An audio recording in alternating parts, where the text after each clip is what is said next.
안녕하십니까. 글로벌 이코노미 금주에 눈이 뜨는 뉴스, 아나운서 장은비입니다. 차이나 포비아가 중국 기업 IPO 기업의 차이나 디스카운트로 이어지고 있습니다. 최근 중국 식품 기업 윙이푸드는 지난 14일과 15일 양일간 진행한 수요 예측 결과 2,000원의 공모가가 확정됐는데요. 수요 예측 경쟁률은 131.15대 1로 나쁘지 않았으나 기관의 신청 수량의 97%가 밴드 하단에만 집중됐습니다. 공모가 밴드는 2,000원에서 3,000원으로 주당 평가액 6,741원에서 55에서 70%의 할인율을 적용하고도 기관들은 최하단 가격에만 관심을 나타낸 것입니다. 비교적 우량한 중국 기업인 윙이푸드는 중국식 살라미가 주력 상품인데요. 지난해 매출액 820억 원, 영업이익 235억 원을 기록했고 올해 상반기엔 매출액 473억 원, 영업이익 156억 원으로 안정적인 성장세를 이어가고 있습니다.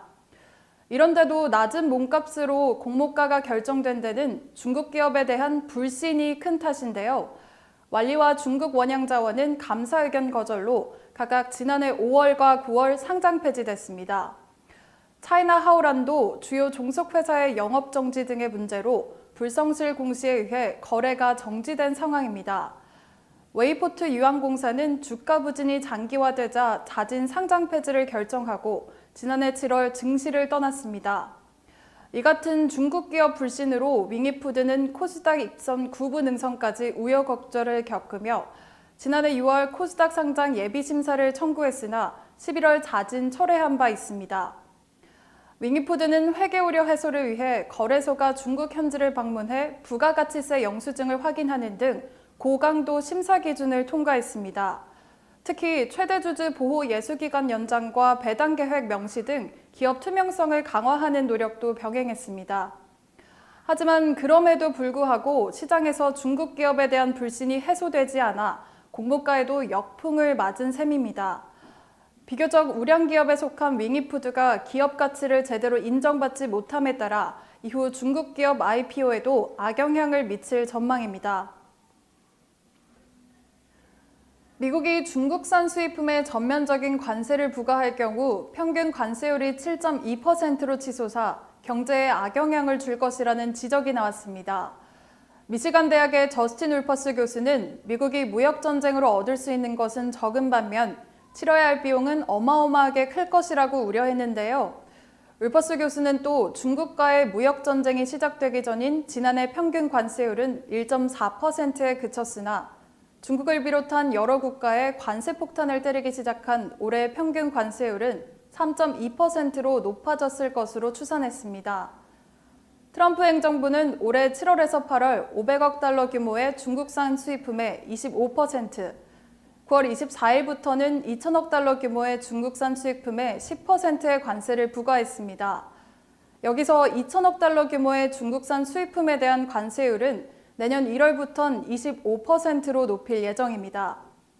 울퍼스 교수는 5천억 달러 이상의 중국산 수입품 전체에 대한 관세를 부과할 경우 평균 관세율이 7.2%로 올라갈 것이라고 추정했습니다.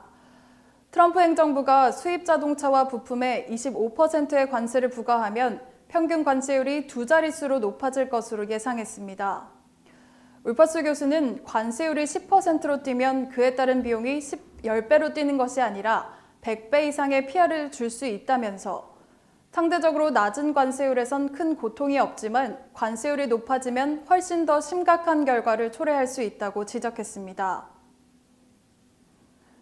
효성그룹이 베트남 정부로부터 현지 투자 성과에 대한 호평을 받고 있습니다.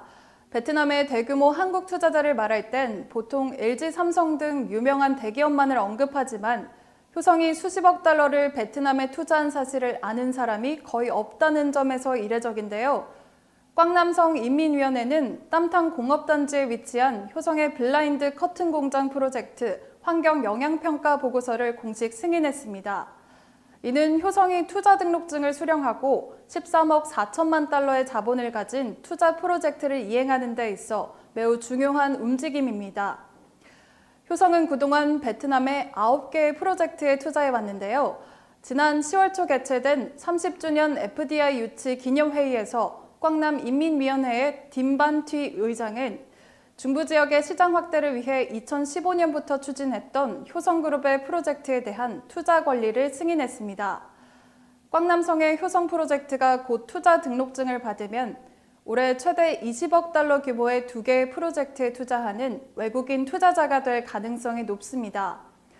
효성은 또 2018년 5월 말 폴리프로필렌 및 액화 석유가스 공장을 바리아 붕따오에 투자해 12억 달러 이상의 투자 자본을 확보했습니다.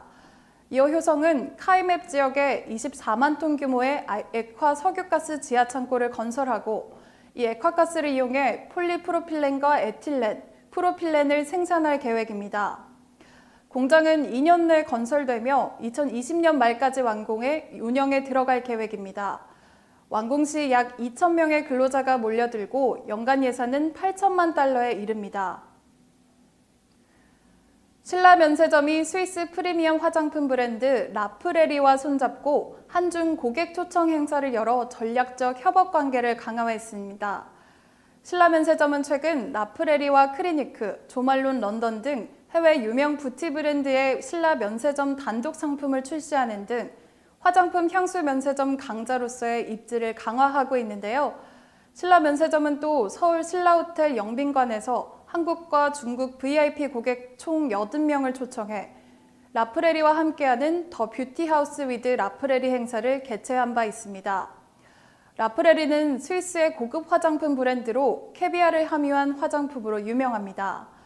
신라 면세점과 라프레리는 지난 3월 신라 면세점 단독 제품 출시에 이어 이번 행사를 성공적으로 개최하며 협력 관계를 공고히 했습니다.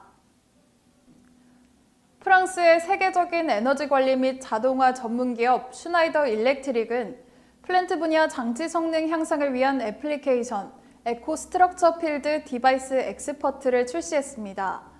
이 앱은 플랜트 수명 주기 동안 현장 장치의 시운전과 구성 및 유지 방식을 향상시키는 것으로 알려졌으며 지능형 시운전 마법사를 통해 슈나이더 일렉트릭의 분산형 제어 시스템에 완전히 통합시킴으로써 HART 현장 계측 장비의 감지, 구성, 시운전 및 테스트까지 완전 자동화를 실현했습니다. 이 HART 장치를 자동으로 바인딩하고 구성할 경우 시운전 일정을 75% 이상 단축해 수익률을 향상시킬 수 있는데요. 실제 내부 테스트 결과 기간은 96일 절약됐으며 271억 원에 달하는 추가 생산을 한 것과 동등한 효과를 나타냈습니다. 수동 방식의 기존 시운전 방법은 인력 집약적이고 잦은 오류와 오랜 시간과 함께 전문가에 대한 의존성이 높은 반면 새로운 시운전 방법은 하드웨어 의존성과 맞춤형 엔지니어링을 최소화해줍니다. 기존 시운전 방법을 사용하면 각 자산을 구성하는 데 최대 50분이 소요되지만 새 시운전 방법은 지능형 시운전 마법사를 사용해 시간을 15분으로 줄일 수 있습니다. 삼성전자가 준비 중인 최초의 노치폰 갤럭시 M2는 갤럭시 J와 갤럭시 A, 갤럭시 온 같은 저가 폰을 하나로 통합하는 모델이 될 것으로 알려졌습니다. 이 단말기는 FHD 플러스 해상도의 디스플레이에 19.5:9의 화면비를 갖게 됩니다. 이를 통해 삼성은 가장 저렴한 스마트폰 제품으로도 인피니트 디스플레이를 확대하게 될 것으로 보이는데요. 벤치마크 테스트 결과 유출된 모델 번호는 SM-M205F였으며 해당 단말기가 갤럭시 M2인 것으로 알려졌습니다.